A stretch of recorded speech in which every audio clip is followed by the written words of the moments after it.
Hello दोस्तों, एक बार फिर से आप सभी का स्वागत है रियल हॉरर स्टोरीज पर। और मैं आपके साथ धीरेन्द्र चौहान।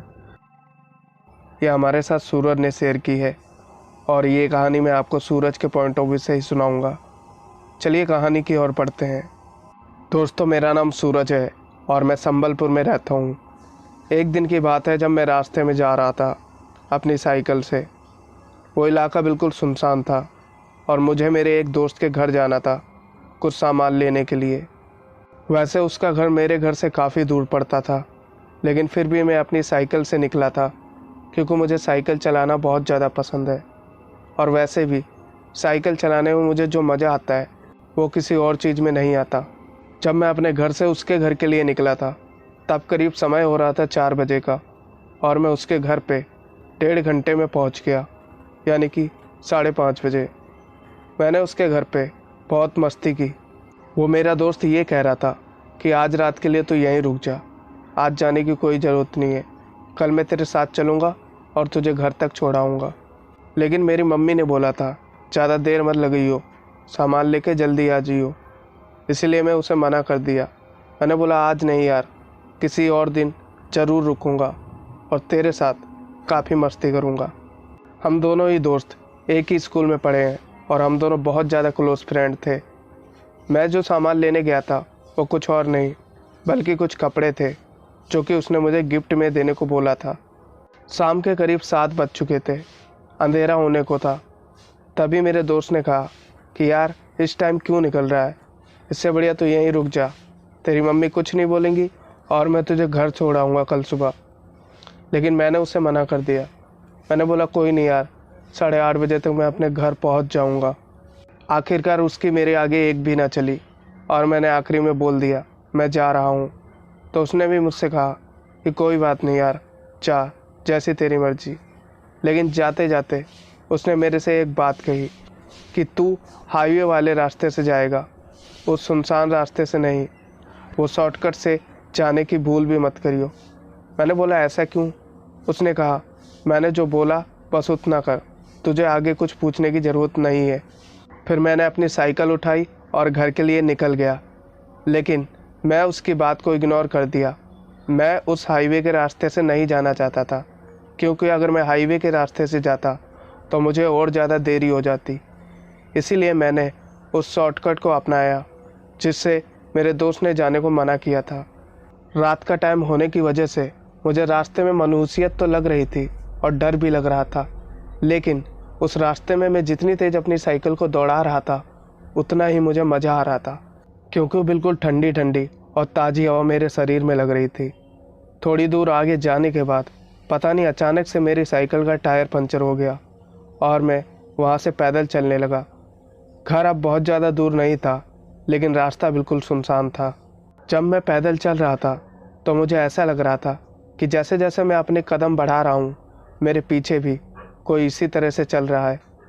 लेकिन मैंने कई बार पीछे मुड़ कर देखा, मुझे कोई भी नज़र नहीं आया, पर फिर भी ऐसा महसूस हो रहा था कि कोई तो मेरे पीछे चल रहा है। कुछ दूर आगे जाने के बाद मेरे साथ एक ऐसी घटना घटी जिसे देखकर मैं बहुत ज़्यादा हैरान हो गया। मुझे विश्वास नहीं हो रहा था कि आखिर ये कैसे पॉसिबल हो सकता है। साइकिल को खींचने के लिए मैं अपना पूरा जोर लगा रहा था, पर फिर भी वो मुझसे खींची नहीं जा रही थी। ऐसा लग रहा था कि मानो मेरी साइकिल को किसी ने बड़ी ज़ोर से पकड़ रखा है। लेकिन कुछ देर बाद मैंने कुछ ऐसा देख लिया जिससे मेरे रोंगटे ही खड़े हो गए। वो जो कुछ भी था वो इंसानी चेहरे में मेरे सामने आ गया और उसका चेहरा चाकुओं से कटा हुआ था। वो बिल्कुल डरावना लग रहा था। कुछ ज़्यादा उम्र उसकी नहीं थी, करीब 30 साल के आसपास ही लग रही थी। वो मुझे बिल्कुल गुस्से में देख रहा था। ऐसा लग रहा था कि मानो मेरी अभी जान ले लेगा। काफ़ी देर तक वो साइकिल को यूं ही पकड़े मुझे घूरता रहा और फिर मेरी तरफ आगे बढ़ने लगा। लेकिन जब मेरे पास पहुंचा और मुझे छूने की कोशिश की, पता नहीं उसे क्या हुआ, वो दूर जाके खड़ा हो गया और फिर से उसकी हिम्मत नहीं हुई मेरे पास आने की। मुझे साफ पता चल गया था कि ये कोई ना कोई बहुत बुरी शक्ति है जो मेरी जान लेना चाहती है। लेकिन मैंने अपने हाथ में एक ताबीज़ पहन रखा है और मैं जनेऊ भी पहनता हूँ। शायद इसीलिए वो बुरी शक्ति मेरे से इतना दूर चली गई। फिर मैंने डरते डरते तुरंत अपनी साइकिल उठाई और वो मेरी साइकिल के पास भी नहीं आ रहा था। मैं वहाँ से निकल गया और किसी तरह घर पहुँचा। घर जाने के बाद मैं सीधे अपने कमरे में गया और कुछ देर वहाँ पर बैठा रहा। मेरी मम्मी से बात नहीं हुई। मम्मी शायद खाना बना रही थी किचन में। कुछ देर बाद जब मम्मी कमरे में आई और मुझसे पूछने लगी तूने इतनी देर क्यों लगा दी, तो मैंने उन्हें सारी बातें बताई, लेकिन वो बात अभी भी नहीं बताई थी। फिर वो कमरे से चली गई और कुछ देर बाद जब दोबारा कमरे में आई तो उन्होंने मुझे उदास बैठा देखा और मुझसे पूछना शुरू कर दिया कि आखिर बात क्या है। तब मैंने मम्मी को अपने साथ घटी हुई ये पूरी घटना बताई। फिर मम्मी ने कहा कि इसीलिए मैं तुझे मना करती हूँ कि रात के वक्त कभी भी ऐसे सुनसान रास्तों से आया जाया मत कर। आज की कहानी जो मैं आपके साथ शेयर करने जा रहा हूँ वो मेरे साथ शेयर की है रुक्मणी गायकवाड़ जी ने, जो कि महाराष्ट्र के कोल्हापुर में रहती हैं। तो आगे की पूरी कहानी मैं आपको इन्हीं के पॉइंट ऑफ व्यू से सुनाऊंगा। चलिए कहानी की तरफ बढ़ते हैं। रुक्मणी गायकवाड़ बताती हैं कि जब वो 2 साल की थी तब वो अपनी मम्मी के साथ हॉस्पिटल में रहती थी। हॉस्पिटल में जहाँ पर डॉक्टर्स और नर्सेस के रूम होते हैं वहीं पर उनके लिए भी एक रूम था। उन दिनों उनकी मम्मी की तबीयत ठीक नहीं चल रही थी तो वो एक अलग रूम में सोती थी और उनके साथ कुछ चौंका देने वाली घटनाएं घटती थी जिसे वो बताना चाहती हैं। दरअसल होता यह था कि जब वो रात के समय अपने रूम में सोती थी तो उन्हें कभी कभी ऐसा लगता कि दरवाज़ा अपने आप खुल जाता है और फिर बंद हो जाता है। कई बार किसी की रोने की आवाज़ भी आती, कभी आदमी रोता तो कभी औरत, जो उन्हें बहुत ही अजीब लगता था और डर भी महसूस कराता था। रुक्मणी के पापा एक अलग कमरे में इसलिए सोते थे ताकि उनकी मम्मी को कोई भी परेशानी ना हो, लेकिन उन्हें इस बात का बिल्कुल भी अंदाज़ा नहीं था कि अकेले में उनके साथ क्या क्या हो सकता है। हॉस्पिटल के पीछे एक बहुत बड़ा आम का पेड़ है जहाँ पर एक औरत ने आत्महत्या की थी। बाद में पता चला था कि वो औरत प्रेग्नेंट थी, वो भी 8 महीनों की।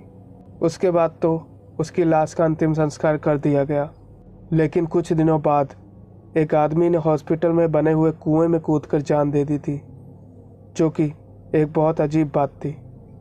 कुछ लोगों को तो यह लगता था कि इन दोनों के बीच में ही संबंध होगा। शायद उन्हीं दोनों की आत्माएं उस हॉस्पिटल में भटकती थीं। मेरी मम्मी जब भी रात में पानी पीने के लिए उठती थी तो उन्हें कोई न कोई उनके आसपास महसूस होता था, बट वो उन्हें चोट नहीं पहुंचाता था, जो कि एक अच्छी बात थी। वैसे अब मेरी उम्र 13 साल की है और ये घटना मेरी मम्मी की है, जो कि मैंने आप सभी के साथ इसलिए शेयर की कि ताकि आप लोगों को ये पता चले कि आजकल भी ऐसी घटनाएं लोगों के साथ होती हैं। दोस्तों, ये वीडियो आपको कैसी लगी? अगर अच्छी लगी हो तो वीडियो को लाइक कर देना और अपने दोस्तों को भी ये कहानियाँ शेयर कर देना। मैं मिलूँगा आपको एक और वीडियो में। तब तक के लिए goodbye and take care.